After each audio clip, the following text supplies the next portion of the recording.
चाणक्य, जिन्हें कौटिल्य या विष्णुगुप्त के नाम से भी जाना जाता है, एक प्राचीन भारतीय राजनेता, रणनीतिकार, दार्शनिक और अर्थशास्त्री थे जो 4वीं शताब्दी ईसा पूर्व में रहते थे।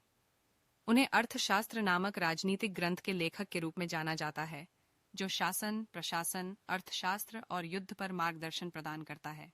चाणक्य मौर्य सम्राट चंद्रगुप्त के प्रमुख सलाहकार और मंत्री थे, जिन्होंने प्राचीन भारत के सबसे बड़े और सबसे शक्तिशाली साम्राज्यों में से एक मौर्य साम्राज्य की स्थापना की थी।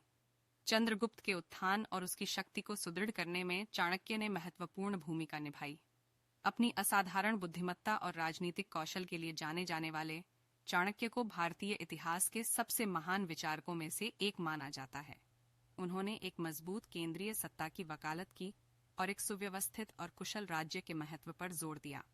शासन कला, कूटनीति और शासन पर उनके विचारों का भारतीय राजनीतिक विचार पर स्थायी प्रभाव पड़ा है।